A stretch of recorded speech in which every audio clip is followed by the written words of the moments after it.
चेहरे पर 5 KG makeup पोती हुई, जिस्म फरोश दिखने वाली ये ज़ैनब अब्बास, जिसने सनातन धर्म के बारे में इतनी वाहियात बातें कही है, ये चारों पैर हाथ के साथ डिपोर्ट क्यों की जा रही है और ऐसे लोगों को बुलाया क्यों जाता है और हमारे टैक्स के पैसे पर इनको पाला क्यों जाता है? क्या भारत इस टारगेट पर नहीं आ रहा है? आखिर हमने कल रात देखा ना, अलीगढ़ मुस्लिम यूनिवर्सिटी से रैली निकली ना, अल्लाह अकबर की और फिलिस्तीन और हमास का साथ देने के नारों के साथ, हमने तो देख लिया ना, अपनी नंगी आंखों से देखा है ना। तो आखिर ये लोग अरेस्ट क्यों नहीं होते हैं? आखिर ये ज़ैनब अब्बास को डिपोर्ट क्यों किया जा रहा है? पूरी जिंदगी के लिए जेल में क्यों नहीं सड़ाया जा रहा है? पाकिस्तानी इस्लामिक प्रीचर, ये मदरसा छाप, ये बिना नॉलेज वाला जाहिल जपट खालिद महमूद अब्बासी को कि तेरी औकात नहीं है अब, और ना ही वो सरकार है कि तू आराम से अजमल कसब को भेजेगा और हाफिज सईद जो है वो षड्यंत्र यहाँ पर भारत में रचा पाएगा। नमस्कार। वर्ल्ड कप चल रहा है और पाकिस्तान की एक न्यूज रिपोर्टर या बोलिए न्यूज प्रेजेंटर ज़ैनब अब्बास, उन्होंने एक ट्वीट किया था हिंदू धर्म के खिलाफ। उसी ट्वीट की वजह से उनको इंडिया से डिपोर्ट कर दिया गया है। हम इस खबर पे बात करेंगे। साथ में ये भी खबर है कि एएमयू के कुछ स्टूडेंट्स ने हमास के फेवर में प्रोटेस्ट किया है। ऐसा प्रोटेस्ट वो कैसे कर सकते हैं, इस पे भी बात करेंगे। लेकिन सबसे पहले सीएम चीफ मिनिस्टर यूपी के चीफ मिनिस्टर योगी जी, कौन नहीं जानता उन्हें, राइट? जो हमारे योगी आदित्यनाथ जी हैं, उन्होंने पाकिस्तान पे निकाली भड़ास। क्यों वो पाकिस्तान पे भड़के, इसे बात करने के लिए हमारे साथ नाजिया इलाही खान जी। नाजिया जी एक्सपर्ट हैं, नाजिया जी एडवोकेट हैं और साथ में नाजिया जी एक्टिविस्ट है। नाजिया जी बहुत बहुत स्वागत है आपका हमारे शो में। नाजिया जी, योगी आदित्यनाथ जी क्यों भड़के पाकिस्तान पर? भड़कना लाजमी था। इलीगल ऑक्यूपेंसी जो कश्मीर पर है और विभाजन के वक्त जितने भी हिंदुओं और सनातनियों की मौत हुई थी, गोपाल पाठा के बारे में आपने सुना ही होगा, जिसको गांधी जी ने रोका था वेस्ट बंगाल के बेलियाघट्टा में। मंदिरें टूटती रहीं, हमारी सनातनी बहनें जो हैं वो जौहर करती रहीं और सारे हिंदुओं को खामोश रखा गया। हिंदुओं को मलाइन करने के लिए, सनातनियों को मलाइन करने के लिए ना जाने कितनी किताबें मुसलमानों ने निकाला, लेकिन उस पर भी गांधी जी ने तमाम सनातनियों की जुबान को बंद रखने का पूरा षड्यंत्र उन्होंने खेला, गांधी जी ने। और इसी चीज पर हमारे योगी महाराज जी जो कानून को लेकर के बड़े सख्त रहते हैं, जिन्होंने लव जिहाद जैसे, जिन्होंने रोमियो एक्ट जैसे कई कानून को उन्होंने सख्त किया है, और कहीं ना कहीं उत्तर प्रदेश में जहां पर बेटी बहुएं इतनी असुरक्षित थी, आज सुरक्षित दिखाई देती हैं। आज मुसलमान बहू बेटियां खुद बाहर निकल करके कहती हैं कि योगी महाराज जी को आना चाहिए, क्योंकि कम से कम हम तो सुरक्षित हैं, हमारी इज्जत आबरू के साथ तो नहीं खेला जा रहा है। और उनकी एक कही भी बात मुझे हमेशा बहुत खूबसूरत लगती है कि जिस दिन भी किसी हमारी बेटी या बहू का अगर दुपट्टा खींचोगे या उन पर बुरी नजरें डालोगे तो दूसरे ही चौराहे पर यमराज से मुलाकात होगी। और ऐसा होता हुआ हमें हर एक दूसरे दिन दिखाई भी देता है कि ऐसी हालत होती है कि पैर से चलकर जाने वाला वो व्यक्ति, वो मुसलमान लौंडे जो स्कूल की बच्चियों का दुपट्टा खींचते हैं और दूसरे चौराहे पर और 2 घंटे के अंदर अपने पैरों पर चलने के काबिल भी नहीं रहते हैं, लंगड़ाते हुए चलते हैं, और तब उनको समझ में आता है। और उसी दिन गुस्से में आकर के उसी दिन उन्होंने ये बात कही कि हमें विभाजन के वक्त से लेकर आज तक एक ऐसी सरकार बैठी हुई थी हमारे भारत में जिन्होंने उन ओबीसी के बारे में बात नहीं किया है जो करोड़ से ऊपर पाकिस्तान में खून के आंसू रो रहे हैं 76 साल से। उन्होंने कश्मीर के बारे में बात नहीं किया है जो कई जमाने से 76 साल से पाकिस्तान जैसे लोग हमारे कश्मीर को ऑक्यूपाई करके रखे हैं। तो बात यहाँ पर उन्होंने ये सारी कही है कि ओबीसी को लेकर के खेलने वाले जो विपक्षी दल हैं वो पाकिस्तान में रो रहे हिंदुओं के बारे में बात क्यों नहीं करते हैं। इसी भीड़ भाड़ में हमने देख लिया कि खालिद महमूद अब्बासी ने भी फिलिस्तीन और इजराइल के वॉर को देख करके हमास जैसा, और क्योंकि पाकिस्तान हमेशा से टेररिज्म इंडस्ट्री पाला है, रखा है, रोटी बोटी दिया है, तो इन्होंने कह दिया है कि हम भी सेम करेंगे कश्मीर पर जो हमास ने किया है इजराइल पर। इससे तो किसी का खून गर्म हो ना हो, अगर भारत पर कोई उंगली पाकिस्तानी उठा दे तो हमारे योगी महाराज जी का तो तन बदन गर्म हो जाता है। और वो तो ऐसे रूप में आते हैं कि साफ लफ्जों में कहते हैं कि गेरवा कपड़े में सीधा साधा समझाता, क्या पक्का सनातनी हूं मैं। तो उसी तरीके से उन्होंने इसका भी जवाब, खालिद महमूद अब्बासी का भी जवाब उन्होंने एकदम ईंट का जवाब पत्थर से दिया है। और मैं भी साथ साथ कहना चाहती हूँ, ये पाकिस्तानी इस्लामिक प्रीचर, ये मदरसा छाप, ये बिना नॉलेज वाला जाहिल जपट खालिद महमूद अब्बासी को कि तेरी औकात नहीं है अब, और ना ही वो सरकार है कि तू आराम से अजमल कसब को भेजेगा और हाफिज सईद जो है वो षड्यंत्र यहाँ पर भारत में रचा पाएगा। अब दूसरी बात आपने की है कि ज़ैनब अब्बास, मैं पूछना चाहती हूँ भारत वालों से कि ये सब चिकनी चुपड़ी, ये सब लाली पाउडर वाली को भारत में एंट्री देता कौन है? देता कौन है? ये चेहरे पर 5 kg मेकअप लगाई हुई, ये किसी ना किसी हनी ट्रैप के साजिश को करने के लिए यहाँ पर आई हुई, वहां पर हिजाब में घूमना पड़ता है, यहाँ पर आराम से बदन खोल करके दिखाने वाली कि शायद कोई क्रिकेट प्लेयर हमसे पट जाएगा तो जिस्म फरोशी का धंधा करके हम किसी को पटा लेंगे, तो यहाँ के सनातनी प्लेयर है। यहाँ के प्लेयर ये सब गंदगी में पाकिस्तान और मुसलमान मर्दों की तरह नहीं रहते, अपने घर परिवार पर पूरा फोकस रखते हैं।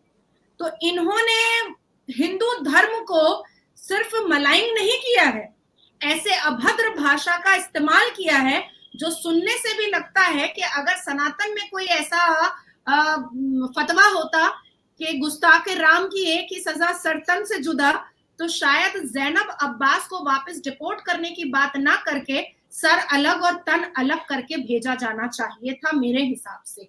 मैं जानती हूं कि भगवत गीता में मानवता सिखाई जाती है और सनातन धर्म में मानवता सिखाई जाती है, इसलिए सनातनियों के मुंह से इतनी कठोर भाषा नहीं निकल पाएगी, पर मैं हूं तो मुसलमान ना, और ऐसी चिकनी चुपड़ी चर्बी वाली और चेहरे पर 5 kg मेकअप पोती हुई, जिस्म फरोश दिखने वाली ये ज़ैनब अब्बास, जिसने सनातन धर्म के बारे में इतनी वाहियात बातें कही है, ये चारों पैर हाथ के साथ डिपोर्ट क्यों की जा रही है और ऐसे लोगों को बुलाया क्यों जाता है और हमारे टैक्स के पैसे पर इनको पाला क्यों जाता है? सवाल ये भी पैदा होता है। और सिर्फ यहाँ तक बात नहीं है रोहित भाई, बात ये भी खड़ी हो रही है कि उन तमाम पाकिस्तानी महिलाओं को खोज कर निकालना चाहिए जो यहाँ पर अपनी आमदनी कर रही हैं और यहाँ के लिबरल माहौल और यहाँ के फ्रीडम माहौल को एक्सेप्ट करके यहाँ के ही बारे में और यहाँ के ही सनातन धर्म के बारे में इतना जहर उगल रही। इनके समर्थन में मुसलमान लड़के खड़े होंगे, इनके समर्थन में असदुद्दीन अवैसी खड़ा हो जाएगा, इसके समर्थन में all India Muslim personal law board खड़ा हो जाएगा। आपको क्या लगता है कि भारत में गजा नहीं है क्या? आपको क्या लगता है कि भारत में हम्मास जैसे मेंटालिटी के लोग नहीं है क्या? आपको क्या लगता है कि भारत में फलस्तीनी जैसे लोग दिमाग के लोग नहीं है क्या? आपको क्या लग रहा है कि भारत में हम्मास जैसे दिमाग के अगर लोग ना होते तो क्या आफ्ताब श्रद्धा की बोटियां कर लेता है ना? पर 76 साल से मुंह बंद रखने वाले सनातनियों के लिए ना अब चैलेंज आ चुका है कि अब जागने की जरूरत है भैया, नहीं तो ये लोग ऐसे ही मलाइन करते रहेंगे और औरंगजेब से लेकर के ठरकजेबों तक खामोशी का अगर ये पट्टा बांधे रहे सनातनी तो ना जाने और कितनी बेइज्जती और कितने नुकसान का सामना करना पड़ेगा।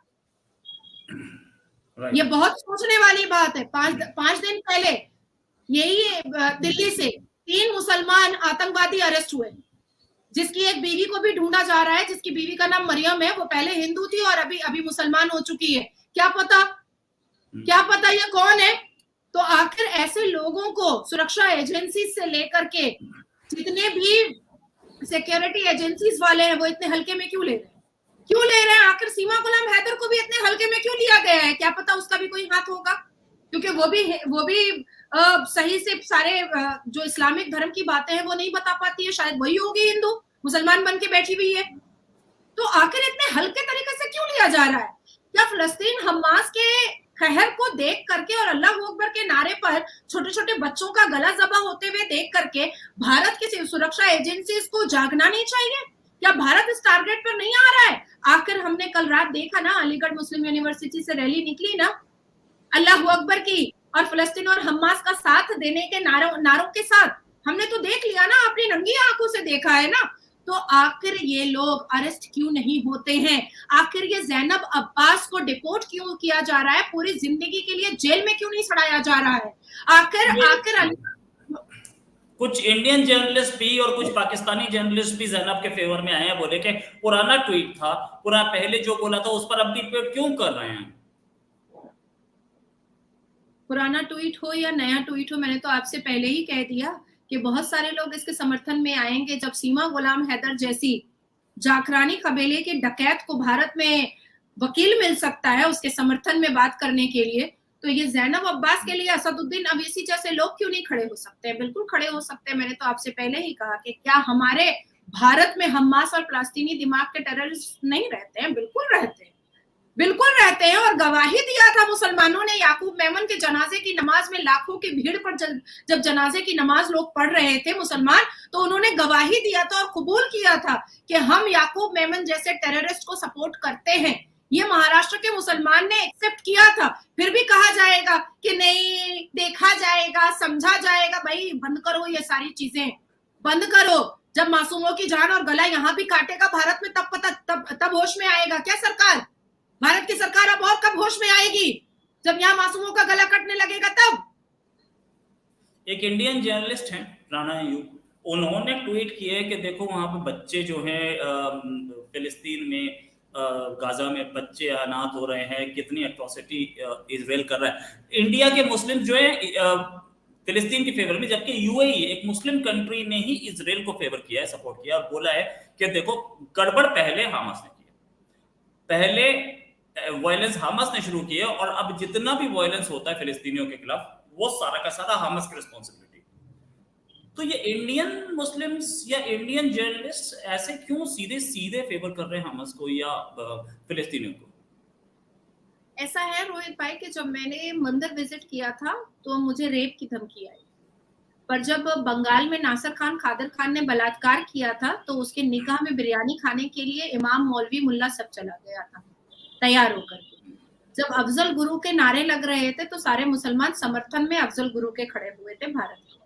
जब आफ्ताब ने श्रद्धा की बोटियां की थी तो कोई भी इस्लाम धर्म का ठेकेदार बाहर निकल करके ये नहीं कहा था कि उसने बहुत गलत काम किया है या उसको सजा इस्लामिक तरीके से देनी चाहिए। जब निर्भया जैसा मैटर हुआ था तब भी इस्लाम धर्म के ठेकेदार बाहर नहीं आए थे। परसों के दिन पश्चिम बंगाल में कामदुनी रेप केस में जिसका 3 बार बलात्कार हुआ था उसको निर्दोष करार दे दिया गया और 5 मुसलमान थे और पांचों को बहुत उत्साह और बहुत सम्मान से मुसलमानों ने उसका स्वागत किया जेल से बाहर। तो आपको ऐसा लगता है कि यहाँ के मुसलमान टेररिस्ट माइंडेड नहीं है, या आपको ऐसा लगता है कि यहाँ के मुसलमान सऊदी अरबिया के और यूएई के कानून को और कुरान को मानते हैं? नहीं, बिल्कुल भी नहीं। हमारे भारत के मुसलमान कुरान नहीं मानते हैं, बिल्कुल नहीं मानते हैं, क्योंकि कुरान में तो देखिए फिरका परस्ती की सजा सजाए मौत है, मजार परस्ती की सजा सजाए मौत है, बलात्कार की सजा सजाए मौत है, किसी बेकसूर का खून करने की, मर्डर करने की सजा सजाए मौत है, जो हालिया में सऊदी अरबिया में हुआ भी था। एक 21 साल के यूट्यूबर का गला सरतन से जुदा कर दिया गया था और यूएई की सरकार ने दिया था वो अनुमति कि इसका सरतन से जुदा कीजिए। तो आपको क्या लग रहा है कि यहाँ के मुसलमान कुरान मानते हैं? बिल्कुल नहीं मानते। 1% में यहाँ के मुसलमान कुरान नहीं मानते, और अगर मानते हैं तो सरतन से जुदा करो नासिर खान कादिर खान का जिसने बलात्कार किया, करो, करके दिखाओ, हम मान लेंगे कि तुम कुरान मानते हो। यहाँ के मुसलमान कुरान नहीं मानते, कुछ नहीं मानते यहाँ के मुसलमान। यहाँ के मुसलमान ना बाप बड़ा ना भैया, मुसलमान के लिए सबसे बड़ा रुपया, जो पैसा दे देगा उसी के चट्टे बट्टे हो जाएंगे इनके दिमाग में। अब देखिए Asaduddin Owaisi anti national statement दिया है ना, Asaduddin Owaisi anti national statement दिया है ना, उसने फलस्तीन को सपोर्ट किया है अपने ट्वीट के जरिए, और इसको 2 मिलियन से ऊपर मुसलमानों ने इसका समर्थन किया है। असदुद्दीन अवैसी को 2 मिलियन से ऊपर मुसलमानों ने असदुद्दीन अवैसी को सपोर्ट किया है, क्योंकि असदुद्दीन अवैसी ने फलस्तीन और हमास को सपोर्ट किया है। तो ये 2 मिलियन मुसलमान क्या बता रहे हैं कि ये लोग टेररिस्ट सपोर्टर है। ये 2 मिलियन मुसलमान अपने मुंह से अग्री कर रहे हैं, अपने मुंह से कबूल कर रहे हैं कि हम टेररिस्ट एक्टिविटीज को सपोर्ट करते हैं। ये वो मुसलमान है भारत के अब आती है बात कि देखिए ये फलस्तीन के बादशाह के साथ कौन बैठा हुआ है, और ये ऊपर की अभी की तस्वीर है, ये तस्वीर अभी ऊपर की है जो अभी हो रहा है इजराइल में, इजराइल के लोगों को मारा जा रहा है, और ये तस्वीर कब की है, ये कौन बैठा है फलस्तीन के बादशाह के साथ? ये इंदिरा गांधी जी। तो अब आप बताइए मुझे, अब आप बताइए मुझे, अब बताइए मुझे आप, मैं तो प्रूफ के साथ बात कर रही हूँ। अब आप एक तरफ असदुद्दीन अवैसी का ट्वीट पढ़िए और एक तरफ आप पाकिस्तान का प्रेस रिलीज पढ़िए, लीजिए पढ़िए, दोनों सेम है, दोनों सेम है। पाकिस्तान का प्रेस रिलीज और असदुद्दीन अवैसी का ट्वीट दोनों सेम है। अब आप देखिए, हमास मस्जिद अक्सा से चंद कदम दूर ईरान के इकट्ठे नमाज पढ़ने का ऐलान कर दिया, इजराइल ने घुटने टेक दिए। ये पाकिस्तान मीडिया पर चल रहा है, ये पाकिस्तान मीडिया पर चल रहा है, और सेम असदुद्दीन अवैसी का ट्वीट है, सेम असदुद्दीन अवैसी का ट्वीट है, सेम है। तो ये तो अग्री कर रहे हैं भाई कि हम टेररिस्ट सपोर्टर है, हम पाकिस्तानी सपोर्टर है। जो देश भी टेररिस्टों को पालेगा और टेररिस्ट माइंडेड होगा, हम उसका सपोर्ट करेंगे। अलीगढ़ मुस्लिम यूनिवर्सिटी के जितने भी छात्र छात्राओं ने, जितने भी तालिब इल्म ने और तालिब उलमाओं ने जो रैली निकाली है कल रात में, वो एंटी नेशनल रैली थी। तो उनको जेल क्यों नहीं भेजा गया? क्यों नहीं भेजा गया? जब यहाँ पर 2-4 करोड़ हिंदुओं का सर तन से जुदा हो जाएगा, तब सरकार जागेगी क्या? तब सरकार का गुड मॉर्निंग होगा क्या? और यही असदुद्दीन अवैसी जो पाकिस्तान की जुबान अभी बोल रहा है, ये फिर इलेक्शन जीतेगा, ये फिर पार्लियामेंट जाएगा और ये कॉन्स्टिट्यूशन बॉडी बनेगा और ये संविधान की कसम खा करके ओथ लेगा, भारत के संविधान की कसम खा करके ओथ लेगा। सोचिए हमारा दुर्भाग्य, हमारी बदकिस्मती सोचिए। और फिर भी हिंदू चुप रहेंगे, फिर भी हिंदू चुप रहेंगे, और हम जैसे लोग चिल्ला करके चुप रहेंगे। ये अलीगढ़ मुस्लिम यूनिवर्सिटी को तो फंडिंग ही गवर्नमेंट करती है, हमारे टैक्स के पैसे से जाता है, उसके बाद ये टेररिस्ट को सपोर्ट कर सकते हैं कैसे? गवर्नमेंट ने अब तक कोई एक्शन नहीं लिया है ना। इनको जिन्होंने रैली निकाली थी उनको तो यूनिवर्सिटी बाहर कर सकती थी ना, नहीं की है ना, नहीं की ना, नहीं। एंटी नेशनल रैली पर भाई हम मेरे ऊपर हेटरेट स्पीच, मैं जब भी इस्लाम की सच्चाई सामने रख देती हूँ कि प्रॉफेट मोहम्मद सल्लल्लाहु अलैहि वसल्लम की 4 बीवी नहीं है, 9 बीवी है, झूठ बोलता है मौलवी मुल्ला। अब शर्म से बोलता है, किस चीज से बोलता है नहीं पता, तो मेरे ऊपर एक FIR होता है, तो भाई FIR होता है ना। तो कल जब अलीगढ़ मुस्लिम यूनिवर्सिटी के लोग जब रैली निकाले थे फलस्तीन और हमास के सपोर्ट में, जबकि ये पता है कि भारत के प्रधानमंत्री ने इजराइल को सपोर्ट किया है, तो फिर इनको अरेस्ट क्यों नहीं किया गया? तो फिर इनको जेल क्यों नहीं भेजा गया? तो फिर इनके ऊपर कार्रवाई क्यों नहीं हुई? ये ज़ैनब अब्बास ने जब ट्वीट किया था उसी वक्त इसको अरेस्ट क्यों नहीं किया गया? और आज इसको डिपोर्ट करने की बात क्यों हो रही है? इसको जेल में क्यों नहीं सड़ाया जा रहा है? इसको जेल में क्यों नहीं सड़ा करके बुढ़ा किया जा रहा है? क्या बात है, क्या बात है? कोई अंदरूनी बात है तो सरकार बताए हमसे भी, कम से कम हम भी चिल्लाना बंद कर देंगे, हम भी दुश्मनी लेना बंद कर देंगे। जो रोज हम गालियां सुनते हैं, रोज हमारी जान खतरे में आती है, और कब तक हिंदू चुप रहेंगे? कब तक?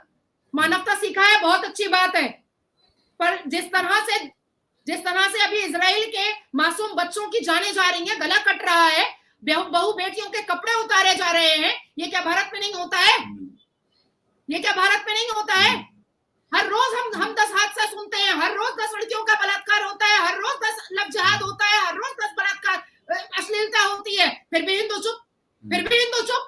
और एक बेचारे योगी आदित्यनाथ जी हैं जो वो बेचारे बोलते रहते हैं। भाई कब तक बोलेगा एक इंसान?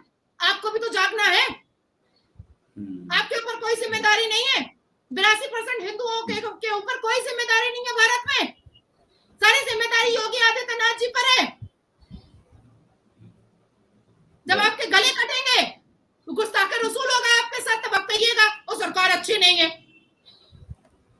भाई सरकार, 2 ऐसे लोग हैं जो खड़े हैं ना आपके लिए। 10 साल से तो पहली बार राम मंदिर के पक्ष में बात हुई, 10 साल में तो पहली बार हिंदुओं के पक्ष में बात हुई, 10 साल में तो पहली बार भारत चांद पे गया, फिर भी हिंदू जो है नहीं जाने दो मानवता। अरे कब तक मानवता, कब तक और कब तक मानवता? अरे माला जपना जानते हो तो भाला उठाना भी जानो अब। तो यूनिवर्सिटी को क्या एक्शन लेना चाहिए था उन स्टूडेंट्स के खिलाफ जिन्होंने प्रोटेस्ट निकाला? सारे के सारे स्टूडेंट्स को रेस्टिकेट करना चाहिए था, इमीडिएट रेस्टिकेट करना चाहिए था, और साथ ही साथ नियरेस्ट पुलिस स्टेशन को इमीडिएट अरेस्ट करना चाहिए था। ये तो कानूनी कार्रवाई है, ये तो लीगल स्टेप्स थे। मतलब इतना आसान है कि आप टेररिस्ट के पक्ष में आप रैली निकाल लो, वाह बड़ा अच्छा है। तब तो हम कुछ बोले तो कैरेक्टर ढीला, और मुसलमान कुछ भी बोले तो रासलीला। बहुत डेंजरस है सिचुएशन। लेकिन हाँ, ये जो फिलिस्तीन में हुआ है और ये जो इजराइल में हुआ है, इससे सबक तो बहुत गहरा है। ये हो सकता है इंडिया में भी इसके लिए हमें स्टेप्स लेने पड़ेंगे।